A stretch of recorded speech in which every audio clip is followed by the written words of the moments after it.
He was born into wealth but lived in complete darkness. A millionaire's son, blind since birth, surrounded by doctors, specialists, and every treatment money could buy.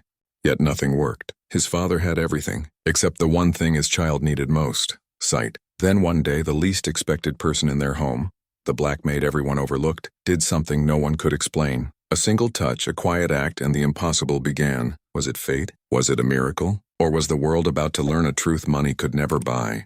The boy's life had always been wrapped in silence and shadows. Born into a mansion where marble floors gleamed and chandeliers dripped gold, he lived as though imprisoned in darkness. His father, a self-made millionaire, believed that with enough money, every problem had a solution. So doctors were flown in from across the world. Surgeons promised breakthroughs. Therapists offered hope. But as the years passed, nothing changed. The boy remained blind, his world a maze of sounds and touch. In that house of wealth, there was one figure who rarely drew attention: the maid. She was a black woman, quiet and steady, often overlooked as she moved silently through the halls. To the father, she was just another worker, someone invisible, hired to keep order in a life too busy for compassion. But to the boy, she was something different. She was a voice that never spoke down to him, a hand that guided, not controlled, a presence that made the mansion feel less like a cage. Still, no one imagined she could ever change his fate. After all, what could a maid possibly do that the world's most brilliant doctors had failed to achieve? Yet within the walls of that grand estate, tension was building. The father's pride was cracking, the boy's spirit was fading, and the maid, she carried something no one had asked her about. Something old, something powerful, something that money could never buy. Because soon everything in that house would shift, and it would all begin with her. The boy's father had built an empire on power and pride. To him, money wasn't just wealth, it was proof of superiority. He demanded results from every doctor, shouted at every failed treatment, and reminded everyone under his roof that they worked for him. The boy grew up surrounded by this harshness, never truly nurtured, only treated like a broken problem waiting to be fixed. The maid noticed what others ignored. She saw how the boy's small hands fumbled against the cold marble walls, how he flinched at his father's sharp voice, how the weight of disappointment pressed down heavier than his blindness. She wanted to help, but in that mansion her voice meant little. She was a black woman in a house where status decided value. And no matter how hard she worked, she was treated as invisible, disposable, someone who could be replaced with a single phone call. Still, she carried something the millionaire didn't: patience, warmth, and knowledge passed down through generations.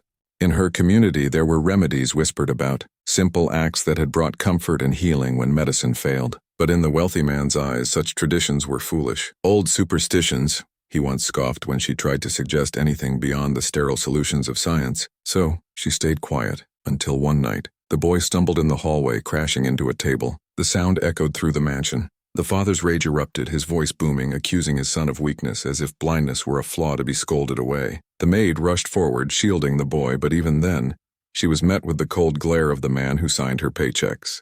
His words stung. Stay in your place. Don't interfere, but she had seen enough. She knew his pride was killing the boy's spirit faster than his condition ever could.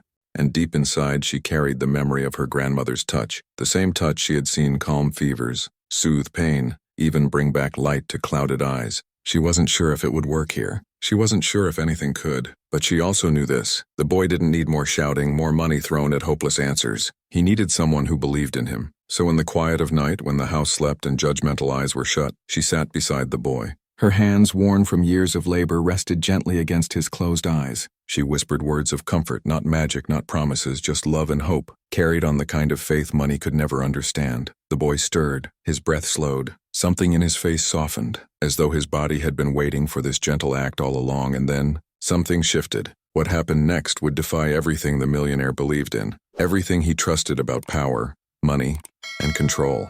And it would come not from wealth or science, but from the very person he considered least important in his grand house. The boy's eyelids trembled. At first it seemed like nothing, just the twitch of a child drifting in and out of restless dreams. But then his lips parted. He whispered a word he had never spoken before: light. The maid froze, her hand still against his face. Had she imagined it? No, there it was again. Light. Suddenly his eyes fluttered open. They were clouded at first, unfocused, but they moved. For the first time in his life, they moved toward the faint glow of the lamp in the corner of the room. His breath caught. He reached out his hand, trembling, not toward the familiar sound of her voice, but toward the shape of her face. Tears filled her eyes. She knew what was happening. He was seeing her.